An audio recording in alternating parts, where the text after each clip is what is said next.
Well, thankfully she has gotten a lot better. I've been caring for her for just over 10 years now, so probably when I was about 3, 6, I was doing the odd little thing, but I never really realised what I was doing. It used to be, when she got bad, I think I was in year 4, I think it was mainly just housework, so you're hoovering up, washing up. Washing up is a bit of a vein in the house. Me and my sister don't like doing that, but there's even the odd occasion that me and my sister would have to dress mum, sort out her meds into order, just generally caring for someone. Whatever you think caring is for someone, that's what we did basically. I've been suffering with chronic pain, fibromyalgia, CFSME, cervical joint dysfunction, depression and anxiety. Bradley's little main duties when he was 3 was to come home and get his own dinner out the microwave or fridge that my partner would have made for him, and bring me my drinks from the fridge or freezer, or bring me my lunch. And it was heartbreaking a little bit because I couldn't get on the floor and play with him, but we would find different ways of playing.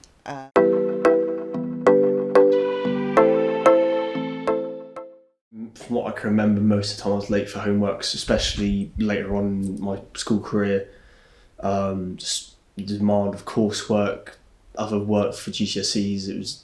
It did get to such a burden that I was hardly sleeping. I was nodding off in class, and I did get told off for it. But again, no fault to the teachers. It's not something I wanted to discuss with them, mainly just because I didn't exactly feel safe approaching about it to them. So it'd be a case of I'd be in such a mindset that I wouldn't take in any information, and I would just completely shut off and then come out of the lesson just thinking, what just happened for the last hour? Yeah, nothing's gone in. Yeah, exactly.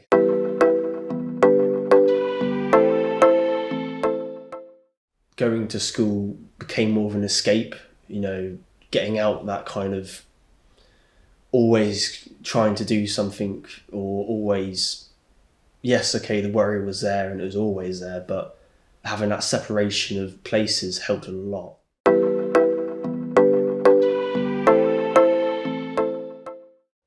Well, personally, not really. I did tend to keep it to myself. Back in my younger years of primary school, it was a case that students would take the mick of me looking after my mum, taking care of her, not being able to, socialise often. It would be a case that would have been made fun of. So throughout secondary school, most teachers didn't know. It's not really something I wanted to broadcast. Thankfully, some of the teachers that did know, some were there to support, were always there for a chat. And then there are other times where teachers would just shove it off and think, oh, it's not a really big deal, or it's not something a young person should be doing. It's not something that a young person can do. It's a bit unfortunate, but some teachers in certain subjects that I didn't feel safe approaching, even some of the senior leadership team didn't seem to understand and respect my boundaries and what I wanted to happen if an incident did happen, mainly because I knew something could go wrong, or something would stress mum out, which then make her worse the next day, or anything like that. It's just that kind of anxiety just takes over you, and you just focus on the bad and the negatives instead of actually opening up to someone. Yeah.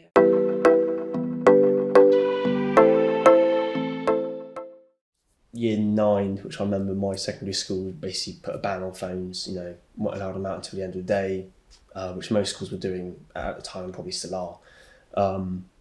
But for me, having my phone was, a kind of reassurance to me that if mum did need me, she'd text me. I did speak to, thankfully at that time, my head of year did know about it and did say it was a case I could have my phone in my pocket. So I did have a separate kind of notification vibrate specifically for mum. So if it was a case, but even then I didn't take my phone out of class. It would be a case of I'd rush to the toilet, see if my mum was okay, and then come back.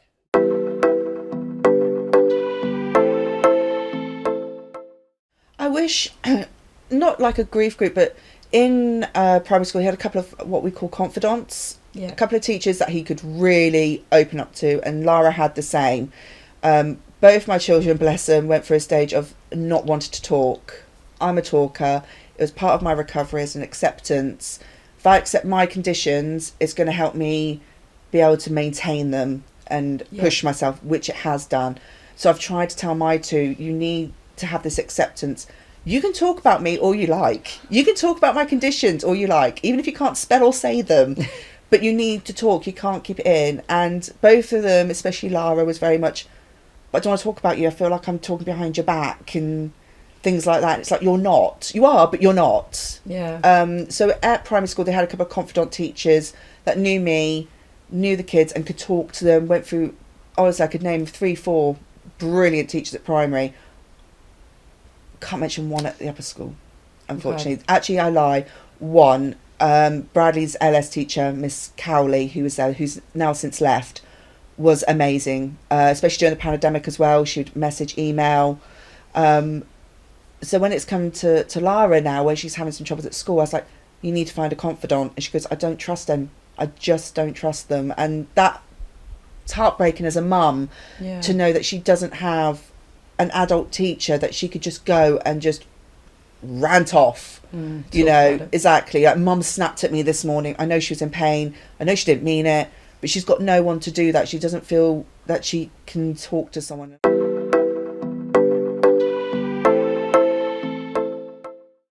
Probably, like I said before, it's the anxiety. It's the thought of what if, you know, what if I was going to go out with some of my mates down to, I don't know, to Poole, to I live in Blandford. It would be, you know, I have no way to get home quickly enough. You know, will Dad be at home in time to look after Mum if I go out? Or even if I do go out down to shop to grab some milk, you know, back when she was bad, that was the case of what could happen. You know, it is that sense of what if. With my mum, because she's gotten bad throughout the day, or yes, it's heartbreaking, but there's no point just muttering over it, and you know, there's nothing you can do about it.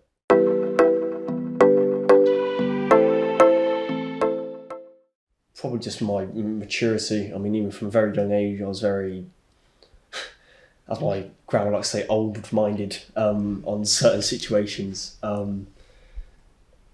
I mean, you know, some students, unfortunately, be going out doing very dumb things and being students, but I always never really saw the point in it, because I was so grown up mentally for what I was doing and what I'd gone through. It was just kind of opened up my mind a bit more on what I wanted to do and didn't really.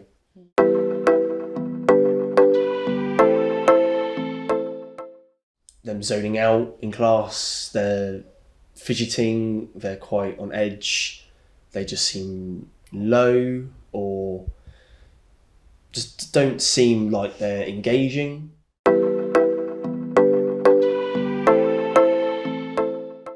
I never went to the secondary school parents' evening. That was my husband's, because he said, in his own words, it's like a cattle market. Okay. It's in a big hall, you've got the 12 teachers at different tables, and everyone's just going around all the tables in different times.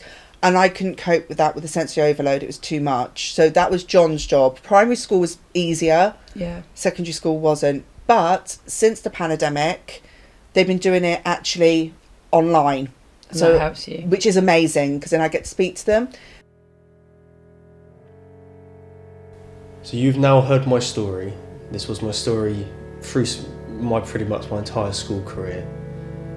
From this, it's not to, you know, show pity or shine a light on, well, a bad light on what's been going on within my life, but more of a sense of you knowing what could be happening within your classroom and what to mainly just look out for.